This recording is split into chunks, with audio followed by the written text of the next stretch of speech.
Hello, welcome to story time. Today we're going to read Blueberries for Sal by Robert McCloskey.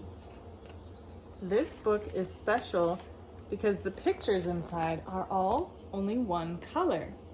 But you'll see how much detail and how much interest he can put into each picture. See little Sal helping his mother put the little rings onto a spoon, and she's filling jars with blueberries. So we'll read the story and look at all the beautiful pictures. One day, little Sal went with her mother to Blueberry Hill to pick blueberries. Little Sal brought along her small tin pail, and her mother brought her large tin pail to put berries in. "We will take our berries home and can them," said her mother. "Then we will have food for the winter." Here we go. Her mother walked slowly through the bushes, picking blueberries as she went and putting them in her pail. Little Sal struggled along behind, picking blueberries and eating every single one. Little Sal hurried ahead and dropped a blueberry in her mother's pail. It didn't sound kaplink because the bottom of the pail was already covered with berries. She reached down inside to get her berry back. Though she really didn't mean to, she pulled out a large handful because there were so many berries right up close to the one that she had put in.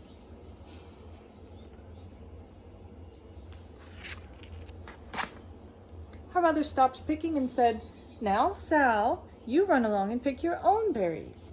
Mother wants to take her berries home and can them for next winter."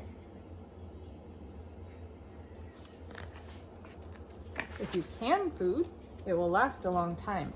And since fresh berries don't last a long time, if you can them, then you'll have blueberries all year long. So that's what the mother wanted to do, but Sal wanted to eat hers. When I pick berries, I usually want to eat mine right then also. Her mother went back to her picking, but little Sal, because her feet were tired of standing and walking, sat down in the middle of a large clump of bushes and ate blueberries. On the other side of Blueberry Hill, Little Bear came with his mother to eat blueberries. "Little Bear," she said, "eat lots of berries and grow big and fat. We must store up food for the long, cold winter." The bears store up food a little differently than the humans.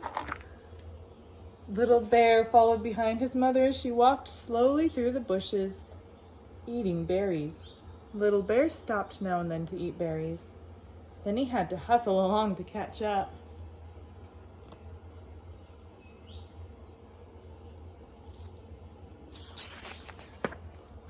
Because his feet were tired of hustling, he picked out a large clump of bushes and sat down right in the middle and ate blueberries.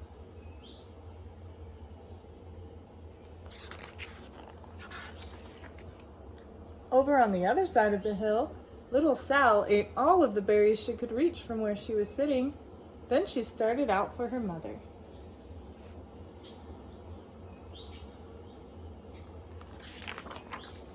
She heard a noise from around a rock and thought, that is my mother walking along." Here's little Sal. But it was a mother crow and her children, and they stopped eating berries and flew away, saying, "Caw, caw, caw." Then she heard another noise in the bushes and thought, "That is surely my mother, and I will go that way."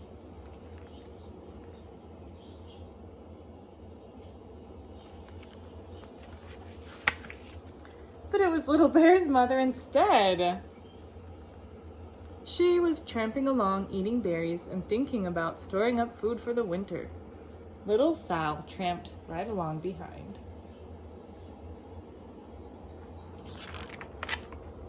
By this time, Little Bear had eaten all the berries he could reach without moving from his clump of bushes. Then he hustled off to catch up with his mother. He hunted and hunted, but his mother was nowhere to be seen. He heard a noise from over a stump and thought, "That is my mother walking along." There goes Little Bear.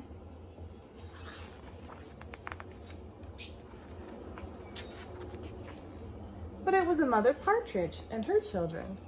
They stopped eating berries and hurried away. Then he heard a noise in the bushes and thought, "That is surely my mother. I will hustle that way."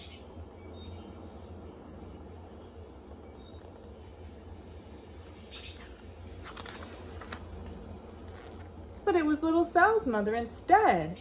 She was walking along picking berries and thinking about canning them for next winter. Little Bear hustled right along behind.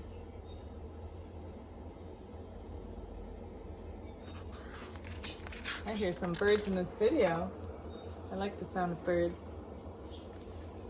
Little Bear and little Sal's mother and little Sal and little Bear's mother were all mixed up with each other among the blueberries on Blueberry Hill. So there you can see little Bear and Sal's mother. And over here you can see Sal and little Bear's mother. Little Bear's mother heard Sal walking along behind and thought it was Little Bear. And she said, "Little Bear, munch, munch, eat all your gulp, or eat all you gulp can possibly hold, swallow." Little Sal said nothing. She picked 3 berries and dropped them, kaplink, kaplink, kaplunk, in her small pail.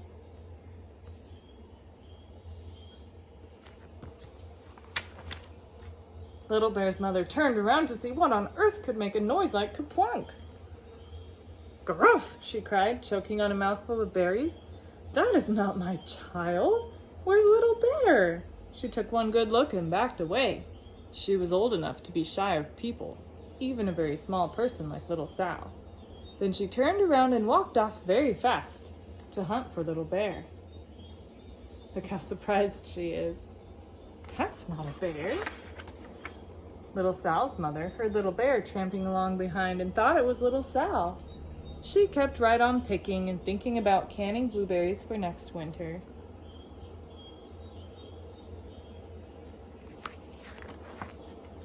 Little Bear padded up and peeked into her pail. Of course, he only wanted to taste a few of what was inside, but there were so many and they were so close together that he tasted a tremendous mouthful by mistake. "Now, Sal," said little Sal's mother without turning around, "you run along and pick your own berries. Mother wants to can these for next winter." Little Bear tasted another tremendous mouthful and almost spilled the entire pail of blueberries. Little Sal's mother turned around and gasped, "My goodness, you are not little Sal. Where, oh where is my child?" Little Bear sat, munching and swallowing and licking his lips. Little Sal's mother slowly backed away. She was old enough to be shy of bears, even very small bears like Little Bear. Then she turned and walked away quickly to look for little Sal.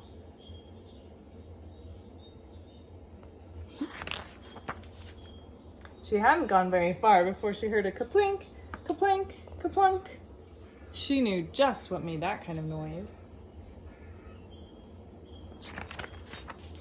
Little Bear's mother had not hunted very long before she heard a hustling sound that stopped now and then to munch and swallow. She knew just what would make that kind of noise.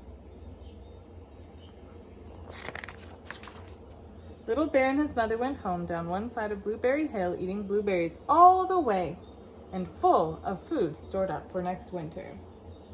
Here they go. They kind of look like trees. In part of the hill, there's Mama Bear and there's the baby bear.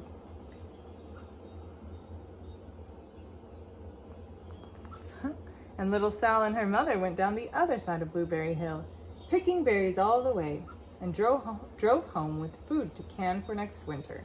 A whole pail of blueberries and 3 more besides. There's little Sal, and there's her mother. There's their old car.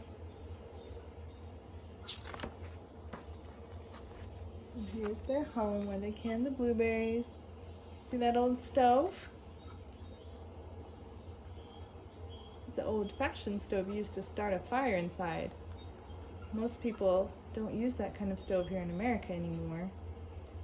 There's electrical ones. And there they are canning the berries. So they'll have berries for next winter. Thanks for joining with me for story time today. Have a good rest of your day, and I'll see you next time.